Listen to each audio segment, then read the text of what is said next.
Alrighty, peoples. Little bit of an announcement I'm going to make here.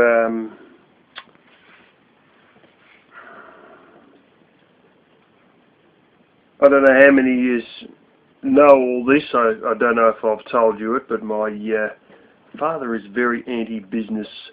Some of you know that I've had a business for a short while previously. It only lasted for about 4 months. It was while I was basically renovating this house back in 2010, which is actually how I ended up with this phone. Anyways, long and short of it all is that I've often said there's a time where I'll be going back into business again. And I believe this is the year that I'll be going back into business. Now, my mother's got a great tendency to tell you how everything should be done. My father hates it. He's a dedicated believer that you should just work for somebody else all your fucking life in a miserable shithole of a job, being dumped with all the shit stuff that the boss doesn't want to do. When I had my business, when he found out, I might as well have got the teenage girl up the road pregnant. I mean, it was that much of a fucking sad, sorry thing. He told me that regardless of the fact that I had insurance on that business for $10 million, that I would accidentally fuck something up,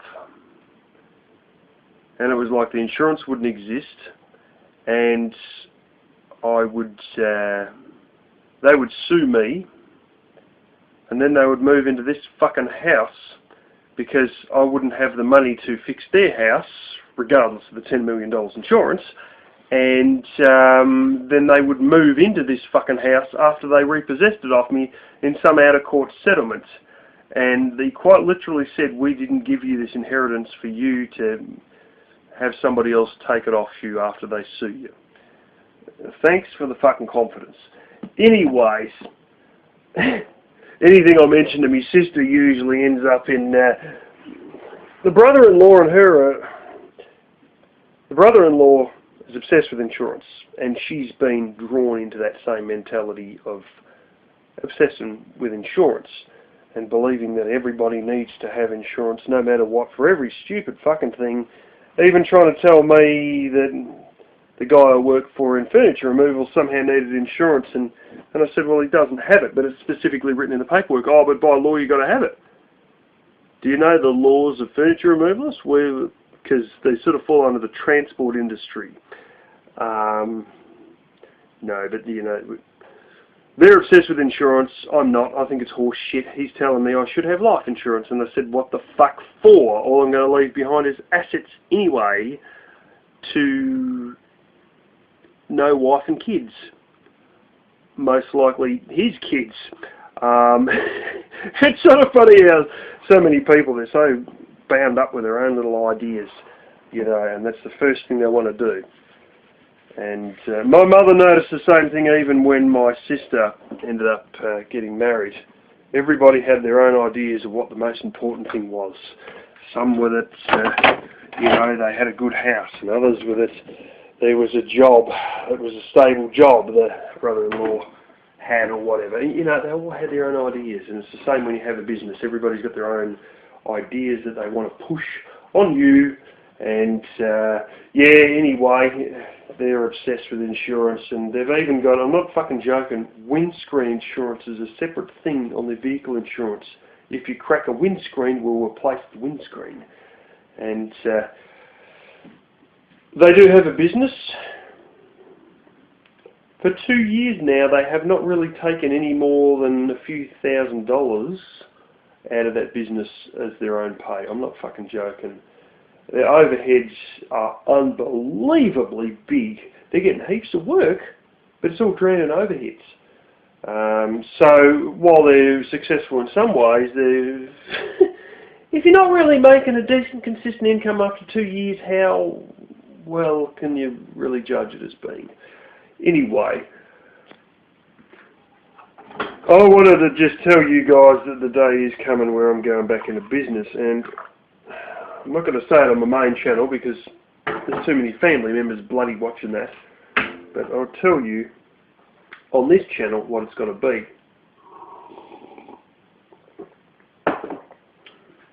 Now, as you know, I've flirted with the idea of being a furniture removalist myself. Then I used to notice that some of these jobs we'd do furniture removals at, these people would do the majority themselves, and they would hire a trailer, usually from U-Haul or someone like that. Then I went and had a look at the reviews on U-Haul, and I tell you what, I didn't know that reviews could be that fucking bad. They're terrible, absolutely terrible reviews. And I thought, well, shit, there's a place in the market right there. You know, these mobs, you know, $110 a day to hire these trailers out, and furniture trailers, and the ones they give people are fucked.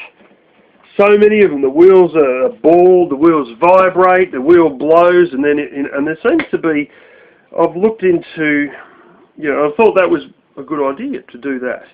And furniture removals, or a mix of furniture removals and hiring out furniture trailers. It sort of gets a bit complicated when you're giving, other people are driving with your number plates, you know what I'm saying? It creates a whole extra shitstorm for speed cameras and things like that. But I read more recently on more hire joints. There are so many hire joints, it seems, that they buy the initial machine, they don't maintain it, they just concrete saws with shit blades that won't cut, all this bizarre stuff. They don't maintain the machines. Then when the machines break, and usually it's a bit they haven't maintained, obviously, that breaks. You know, be some part that's got to be replaced, like the cutting blade in the fucking concrete saw. It's a diamond tip blade, you know, but there's other things, drain cleaners that have got these cables, and they have got a high tendency, a particular brand, to break because they just simply get worn out. And then they charge you an astronomical amount because you damage the machine regardless of the fact they never maintained it. That seems to be crucifying these hire joints. They get the shit beat out of them over lack of maintaining these things. You know, they've also got the arrogance to tell guys who have spent 35 years concreting and plenty of times cutting concrete with concrete saws that they don't know how to use the fucking machine. And it's their inability to use the machine, regardless of the fact the blade is completely shagged on this thing. There is money to be made in hire, and I've realised that. But I don't know if I really want to have to rent a shop front or have somebody else who, you know, and I could sort of get away with it. Like a lot of gas stations have U-Haul trailers out the front. You know, and I could do a similar thing. You know, there's a guy who I work with now who, you know, is a mechanic, and I think he may have his own shop front. I'm not certain. Well, I don't know, but, you know, there's a chance he could get one in the future. And I thought maybe that's an option there, or someone else who has some sort of business that doesn't have much going on, but they've got a big enough yard that I could hire trailers out of that and go around and you know, there's a particular way that I know of that I could barter up business in regards to all that. So I'd have to do a bit of salesmanship myself and whatnot. But that's the thing, though. It's one of these things where they come back every day. You've got to be there to look at the damn thing when it comes back, or have somebody who, you know, whose yard you're using, who takes a $20 commission for everyone that gets hired out. And he has to check when they come back that the tyres aren't blown, that the, you know, that it's in, nothing nasty's happened. It hasn't smashed off the indicator lights or anything like that, you know, and all that. So, you know, that's sort of one thing. But I sort of thought to myself a little bit further. The RV community and all that. I thought, what's the go with hiring them? I keep driving past these RVs that are for hire as I'm going to work all the frickin' time. And then I sort of changed a little bit more, and I thought, And I found there's a company that does long-term hire, minimum 10-week hire of caravans. You can call them a camper van, or whatever the fuck you want to call it. You know, the ones you tow behind a vehicle. You light truck, a decent-sized sedan like the one I drive. You know, we call them caravans here. I know you call them something else in the States. Usually campers, I think they refer to them as. And, you know, camper trailer, you know what I mean. And like that old heap of shit out there that I got full of firewood. One of those things. Anyways, long story short, this mob hires them long term. Now, they don't come back and get them, you know, after a few days or a week. These are ones that you can hire them out for touring. Some places do that. It's an astronomical rate. It's about $100 a day, maybe $160 a day. I mean, it's hundreds per week. It's, you know, seriously, $500 or $600 a week. And this joint doesn't do that. It does long-term hire. Minimum 10-week hire. There's a certain amount of bond. There's a, you know, not too bad a price. It's $80 to $150 a week. The bond is usually about $750. And they're not designed for you to drive around. They've got no number plates on them. And I sort of looked at that and I thought, interesting. And I looked at some of the vans that they showed. And there were some older vans. They're reasonably sized vans. And there's some that are, you know, mid-90s and that. But there's ones there that are from the early 80s and stuff like that. You know, they're ones that you park in the backyard.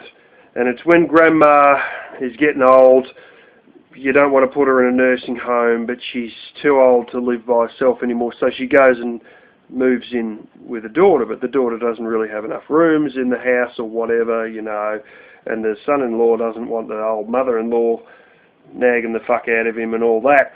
So they put her in a caravan at the back, and it's for sort of things like that, or for kids who are moving back home, or for, you know, things have changed in the world. The daughter's become a single mum and she's, you know, had to quit a job to look after the baby, and they don't really want the baby screaming inside the house. So, bang. So, you know, they rent these things for ages, months at a time. And it's $80 a week, or $100 a week. Or if you've got a real nice one, $150 a week that just keeps coming in for 3 months in a row, 6 months in a row, or whatever, you know. And I see so many of these blasted videos by these economic experts. Australia's housing bubble is about to blow. You're fucking stupid. You don't know this country. If you're going to say shit like that, you've got no fucking idea about this country. This country has a serious housing shortage issue, caused a lot by, well, people my age wanting to move out of home, and I mean I already have. Middle of 2011 I ended up moving in here,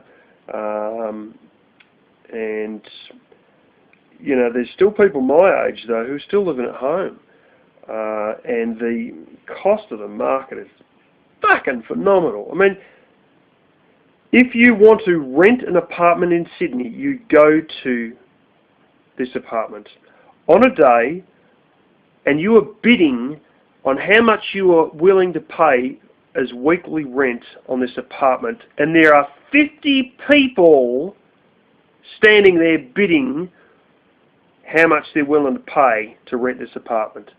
And they'll pay fucking $500-600 or more a week. No biggie if they pay fucking $550 a week for some little shit-ass one-bedroom apartment on the fucking 10th floor. No big deal.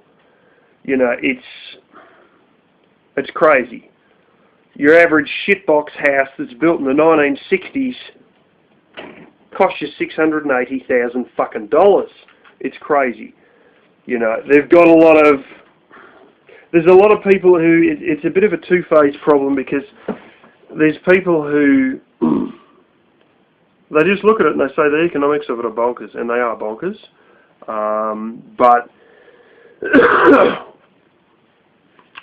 it's compounded by the fact that where they are building these new estates on the outskirts, people are, oh, that's too far away. And there's all these things like my brother-in-law's brother who get this idea that they want to, he's got a son who's about, 6, 7, something like that. This is the one that's married to the Colombian. And, they want to live in the same suburb I grew up as a kid, because that suburb is a great suburb to grow up in, and that's a great suburb to raise a family. Trouble is, the parents are still alive, okay. They had 4 kids. There's him, there's my brother-in-law, and there's 2 sisters, and this is the thing. The parents are still alive and still living in that same suburb, and then you've got umpteen different kids who get this idea that they want to raise their family in the same suburb they are raised in. And so at the end of the day, you've got 6 families, or, well, not 6, but, you've got 3 families for every one house in that suburb, and they're determined they're going to live in that suburb. And it means that the house price goes through the roof, and not all of them can live there, and they all complain that there's a housing shortage. And yeah, it's in a way, it's a housing shortage of where they want to live, but also, as a matter of fact, there's just quite literally a housing shortage. You've got young couples down in the capital down here who only rent a room in a share house and pay $225 a week for a fucking single room. It's crazy, and this is the thing. Anything you can do to sort of continue to house more people without actually building a new house or buying another fucking overpriced house is a smart enough move. And I like the idea of not being forced to move these bloody things every damn day, but rather months in between when I've got to go down there and deal with one or move with one, or move one from one property to another or whatever. Fortunately, my car is big enough and it's actually got the heavy towing pack that it will easily carry most of these. It will tow 2,350 kilos, so 2.35 tonne. A lot of these are about 1.4 tonne, so I'll easily tow it with my vehicle without a problem. Now, having said that, I have found a source for these caravans / camper trailers, whatever you want to call them. Due to the rise of what we call grey nomads, which my parents are grey nomads, you might know them as snowbirds. It's the same concept here, but instead of going south, they go north, and there's no snow that they're escaping from. It's getting a bit warm in here, the wood heater. It's sort of, even shitty vans are worth something, or have been. A lot of these people, like my parents, are buying new vans. FYI, that new van cost them $50,000, I think it was. I mean, it's fucking beautiful, 2013 model, and cost them 50 grand brand new. It's got everything in it, But I have found that there's a source of older vans. Now, a lot of these ones are damaged. 80% of them are water damaged. The other 20% have had impact damage. One of them there, it's as old as hell, 1977. It was sort of put up and then it was somehow taken off sale right within the last day of it, the auction being, an online auction being finalised. They took it out. And now it's back up again. And of course it only made a few $100s initially. And now it's going to be auctioned off in another day and a half. Well, basically sometime Monday afternoon. And it's, Saturday night. And yeah, basically it's nobody's even bid it again. And I could bid for $1 and get it again. That's impact damage. That was someone's bumper. Like the bumper on their vehicle is just chucked down to the side a little bit. It hasn't really made much of a mess at all. They got a little bit of duct tape covering a few little cut marks. Nothing you couldn't fix up with a little bit of a patch or just a big shitload of silicone.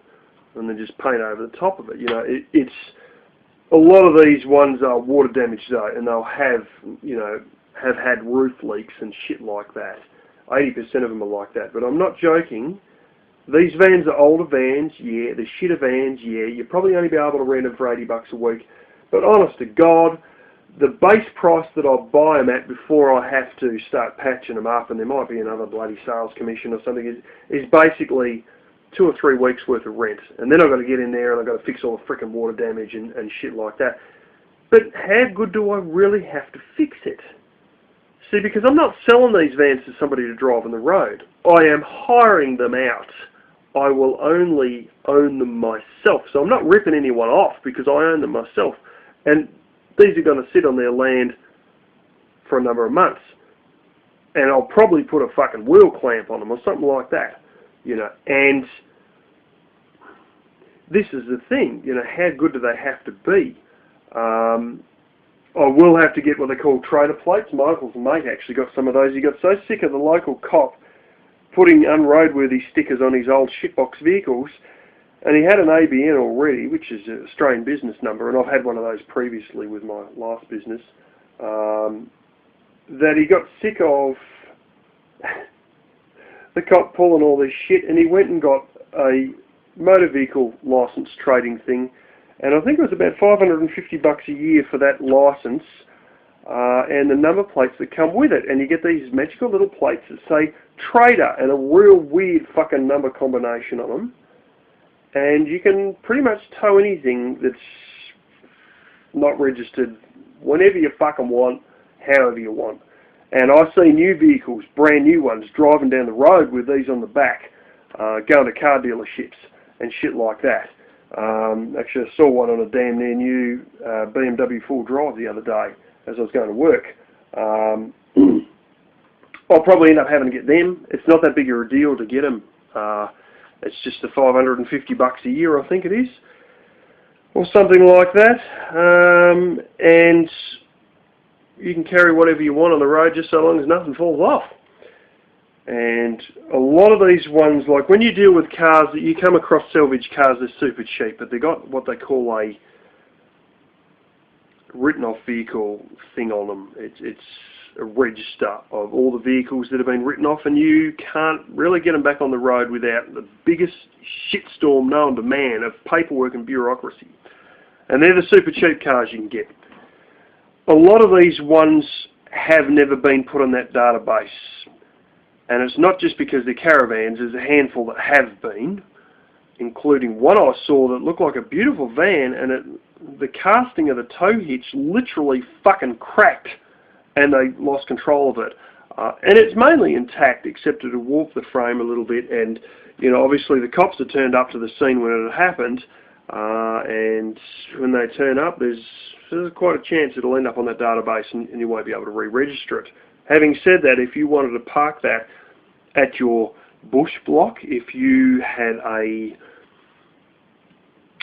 some of these trailer parks here, they will actually sell you a site and you pay a maintenance fee every year for your electricity and shit like that, and the groundskeeping and whatever, and you know, your water and all that stuff.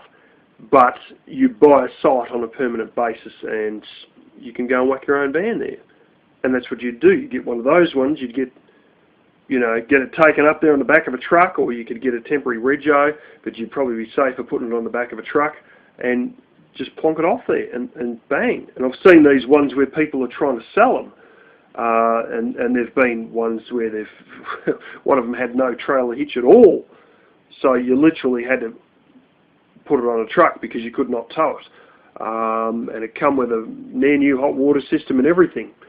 And this is the thing, you know, there are some of these on that list, but it wouldn't matter if I had trailer plates anyway. But the vast majority of them never get on that list, and 80% of them have got water damage as their only problem, and the other 20% are impact damaged.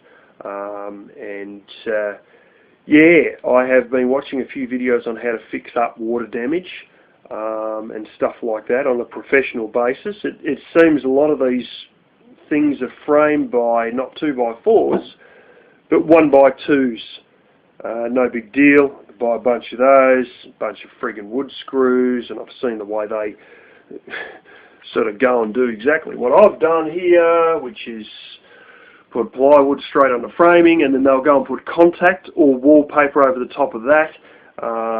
There's little tips and tricks that you can know to check if the thing is leaking before you actually find the water dripping inside. There's certain points and ways that I've also seen videos, even ones down here in the capital with a mob that specialises in fixing leaking ones and how they go about and do it, and where you've got to re-silicon and how to tell if the silicon's broken and started to leak before it actually drips inside or messes up the inside, and some of the different things that occur, and a few of the tips that interesting ones even on fixing up RVs and stuff like that, and on driving at high speeds while it's raining will cause the rain to force itself through any broken silicon in the front of your big front dome part of your RV and stuff like that. It's rather interesting. There's another mob that I come across when I went to one of these RV and caravan shows. You guys may remember about 3 years ago or something, and they sell a roof sealant, and it's specialised for caravans, and they will, it's something where they can do it for you, and it costs you about $800, I think it is, per van, or depends on the size of the van. Or you can get up there yourself and prep the same way as you prep for spray painting, which I've done for a long time, as you guys know. You basically just get up there with a cordless drill and a wire brush in it, or you can sandblast it, but it's a bit too hard because the aluminium's too thin to be able to sandblast it. So you'd be stuck to using the wire brush and the cordless drill and going along all your points, cleaning your lichen off, blow it down with a air compressor, and you're probably best to wipe it again with rags or whatever, and then they will do this for you, or you can do that yourself and buy 4-litre tins, like slightly over a gallon tins, of this roof sealant, and you literally just paintbrush it on there, and it gives you an entire rubber layer over the top of your roof that will bond to your aluminium top. And that's something they do. I don't know if I still have their card or not, and I've been trying to find if they, find who the hell they were. But these are sort of things that, I've rebuilt this place, as you guys know. That entire friggin' wall pretty much didn't exist until I rebuilt it. I've redone the ceilings here. Yeah, I know what you're thinking. It's a bit of a bang-up job, but I know from having built the cardboard house how to do stuff that is ultimately very easy, very cheap, very quick, and then still looks nice because you put contact over the fold-down table, or wallpaper, or thick filming paint, or whatever, and I've sort of learnt the tricks of what you do to make it look nice, regardless of how good it is structurally underneath. And the fact is that I do know how to do things structurally as well. And it may take me a while to fix some of these things up. And I'm probably likely to replace the damn propane fridges in these things and just put in a little electric fridge, because then you can close off your outside vents and stuff like that, and they're a whole lot more power efficient and reliable and stuff like that. I can get fridges that are scratch and dent ones for half price and shit like that. I know where I can get a lot of this stuff for peanuts, but at the end of the day, I think this is really a business worth going into, because these things pay off for themselves very quick. But it's a decent amount of money coming in, not like these hardware stores that hire tools and, you get yourself a circular saw for fucking $30 a day. And sure, the circular saw will pay off for itself in a week, literally. But then every day they've got to take the fucking thing back, fill it all in, do all this paperwork, all this bullshit, hire it back out again, and they've got to have a shop front to come to, back, forth, and it's only $30 a day for some pissy little thing, or $20 a day. And there's a lot of bullshit involved in that $20 a day. Versus not looking at something for 3 months straight and getting $100 a week. And you come out of that at the end of it with $1,200, and then you got to move it. And it takes you half a day or a day to move it. But, you know, and bring it back here or take it to the next customer or whatever. But that's $1,200, and you only dealt with this paperwork once, as opposed to dealing with paperwork and bullshit every day, and then still hiring this fucking circular saw for $30. You know, concrete saws hire for a lot more because they're, you know, you get a lot more done with them. The friggin' blades in them are $550. Oh yeah, but there's $50. No, they're the abrasive ones that are like an angle grinder. These shit, they won't last worth of shit. Those $50 ones. The good ones, $500 to $550 for your diamond tip blades. Well, they're actually covered in bloody little diamond pieces.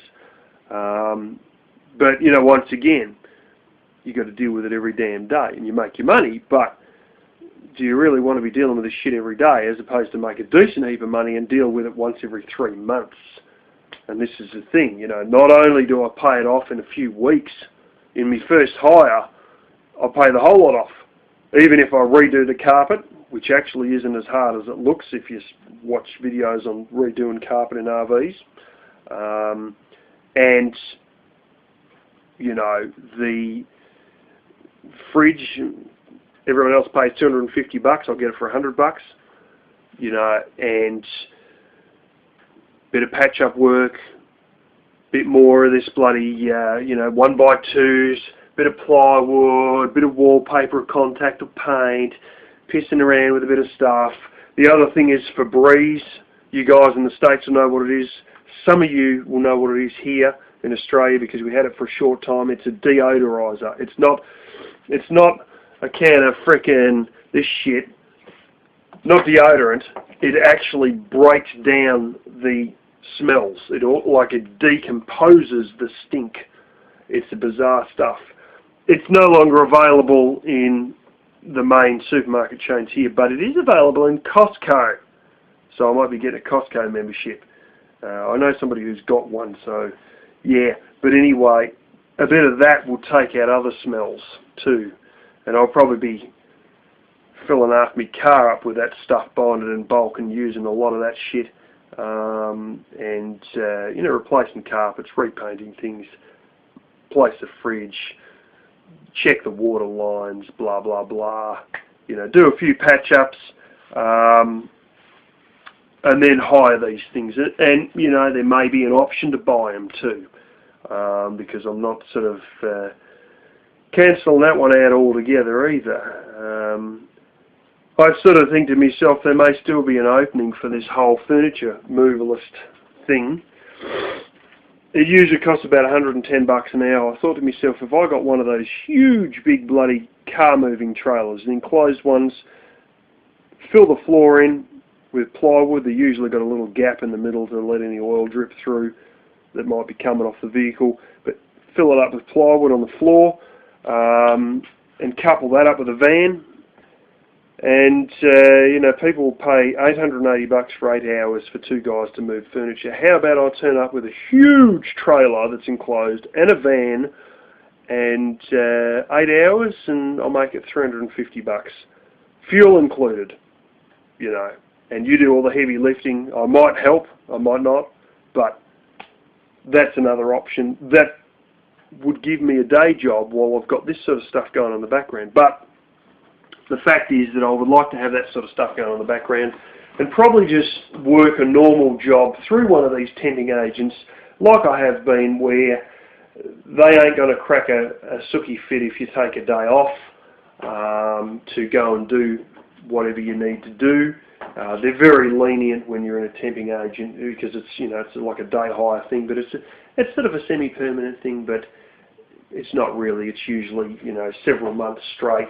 And they're very flexible on you having a day off. And I think that, you know, I'll just continue on in that, as I already am doing right now, while dealing with these rentals in the background. And it depends how many I get And if I end up with bloody 15 of these vans out there, then it might become a bit more of a, might only be able to work about 15, 20 hours a week in a normal job, you know what I'm saying? While I move around friggin' 15 or 20 vans to different customers. We'll see how it all goes. But it's something where, I mean, I might dip into a bit of the gold and silver to buy these just to speed everything up. But the prices they are at are so low that I don't even think I'll need to touch the gold and silver stash. But if I do need to, I'll go straight into it, because this is an investment. This is an investment that's designed to just give me a rolling income, an endless income. Not endless, but you know what I'm saying. It's like the whole Warren Buffett thing. It's like the whole rich dad, poor dad thing.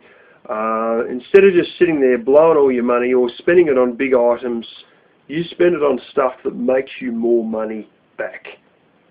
And so it means at the end of the day that I will become ineligible for welfare, because I'll literally have $200-300 a week just constantly rolling in the background. Whether I'll work or I don't work, it doesn't really matter, because there'll still be a few $100s a week coming in.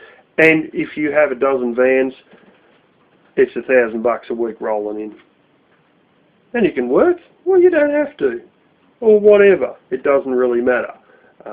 Because you've got this money constantly, you know, rolling in, so long as you've got customers. I have ideas on a particular mob that I have advertised with previously. That is one of the few mobs where you actually recoup your damn money quite easily, advertising-wise, because they're very cheap. And they are targeted towards older people who would probably be looking for vans for the express purpose of exactly what I'm talking about. So I'll probably start advertising with them. I am likely to build up a few vans before I even go ahead and get all the paperwork and business registration and advertising and that shit.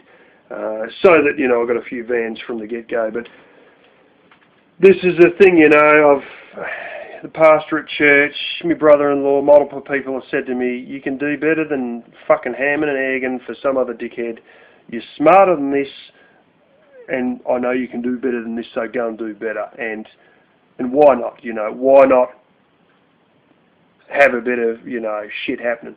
Let's face it, if I was still dealing with a day job, or even if I was only working 20 hours a week, and I had $1,200 a week coming in the back door from, you know, hiring these things out, you know, to build a new house, it might cost me $130,000,